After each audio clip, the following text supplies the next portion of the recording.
पाकिस्तान में कौमी व सूबाई असम्बली के इंतखाबात बहुत जल्द मुतवक्के हैं। अटक के अवाम आइंदा इंतखाबात में क्या राय रखते हैं, किस पार्टी को वोट देंगे और उनकी हमदर्दियां किस जमात के साथ हैं, आइए जानते हैं। बड़ा मुश्किल आपने सवाल किया है। मेरा तो तमाम जमातों से हमदर्दी है, लेकिन यह है कि वोट पीपल्स पार्टी का है, पाकिस्तान पीपल्स पार्टी। अटक के जो सियासी कायदीन हैं उनकी कारकर्दगी से मुतमईन है और उनको क्या पैगाम देंगे आप? देखिए जी, मोर और लेस अटक ऐसा डिस्ट्रिक्ट है जिसमें सियासतदान बड़े रीजनेबल हैं। बहुत सौ के साथ तो हमारे घरेलू मरासिम हैं। मैं समझता हूँ कि इस शहर के जो मसीहा हैं और इस शहर के जो मैं कहूँगा कि जिन्होंने इसकी तकदीर बदल के रख दी है वो मेजर ताहिर सादिक हैं, क्योंकि मैंने पिछले 25 साल में देखा है कि उन्होंने बहुत सी जो उनकी क्रेडिट्स में चीज़ें जाती हैं, हॉस्पिटल्स की तामीर नो, फिर यूनिवर्सिटीज़ यहाँ बनाई हैं उन्होंने और फिर ग्राउंड्स यहाँ बनाए हैं, तो he has done marvellous job. तो बाकी भी जितने सियासतदान हैं, शेख आफ्ताब साहब हैं, बड़े शरीफुल नफ्स इंसान हैं, जो कुछ हो सकता है वो करते हैं। मलिक अमीन असलम है, one of the finest human being. इसी तरह पीपल्स पार्टी के जो हैं हमारे दोस्त और रफ़ा, वो भी बहुत अच्छे सुलझे हुए और मंजे हुए सियासतदान हैं। तो अटक के डायनामिक्स जो है ना सियासत की, वो बड़ी डिफरेंट हैं। यहाँ नफरत की सियासत नहीं है, यहाँ लेग पुलिंग की सियासत नहीं है, और लोग जो हैं वो उनके दरमियान सियासी रंजिशें बहुत कम हैं।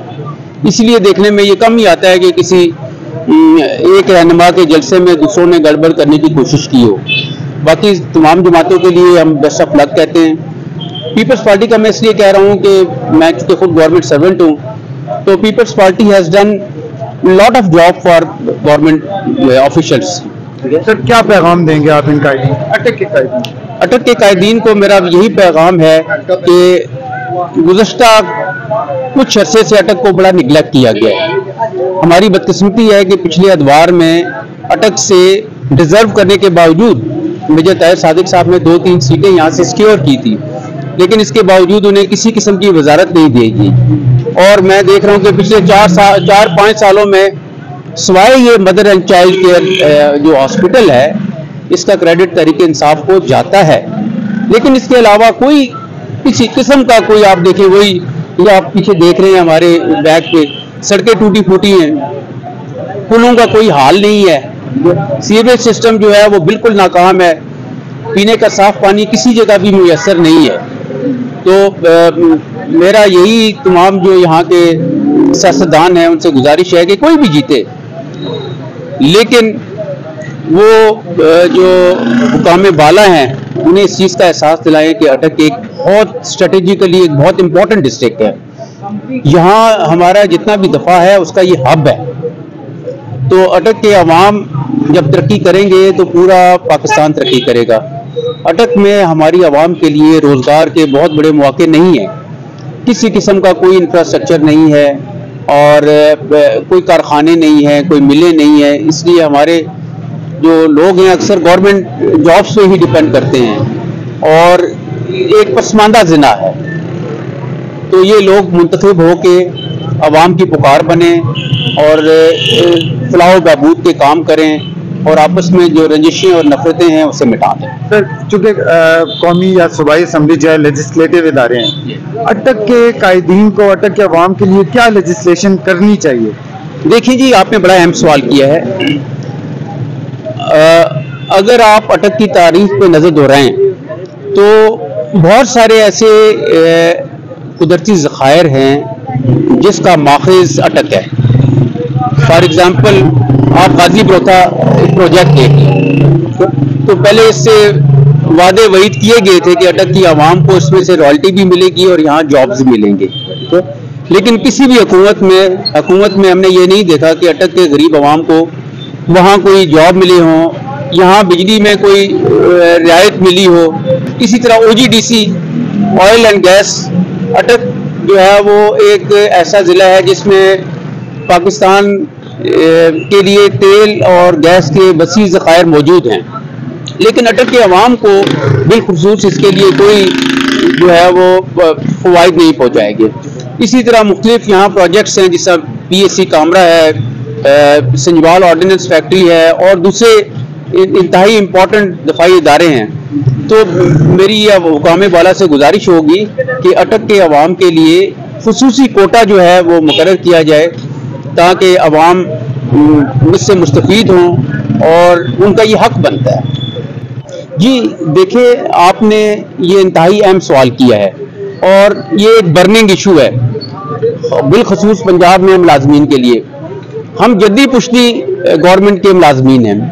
मेरे दादा अबू भी यहाँ पंजाब पुलिस में 1921 से लेकर 1926 तक सर्व करके गए हैं।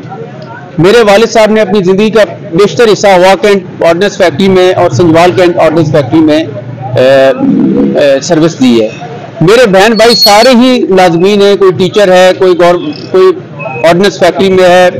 मैं, मेरी बेटी, मेरी वाइफ DHQ हॉस्पिटल में बड़े अरसा दराज से अपनी खिदमत अंजाम दे रहे हैं। अब पेंशन एक ऐसा इशू है कि बावजूद इस फैक्ट के कि हम खुद मुलाजमीन हैं और मैं खुद रिटायरमेंट के तकरीबन करीब हूँ, लेकिन मैं समझता हूँ कि हमारा मुल्क जो है वो पेंशन के बोझ तले दब चुका है। तो हकीकत यही है, और अगर ये बोझ बढ़ता रहा, हमारे दफाई इदारों के जो पेंशनर्स हैं या हमारे पंजाब के पेंशनर्स हैं या दीगर सूबों के पेंशनर्स हैं, तो जल्द ही इस सारे सिस्टम को मेंटेन करना बड़ा मुश्किल हो जाएगा। तो अभी कुछ गवर्नमेंट जो है इसके लिए कुछ एक सिस्टम डिवाइस कर रही है। मैं कल ही पढ़ रहा था कि एक नया ऑर्डिनेंस आया है पेंशन के हवाले से और रिटायरमेंट के हवाले से, जिसमें उन्होंने कहा है कि अब कुछ जो हिस्सा है पेंशन का वो गवर्नमेंट सर्वेंट खुद कंट्रीब्यूट करेगा और आधा हिस्सा जो है वो गवर्नमेंट कंट्रीब्यूट करेगी।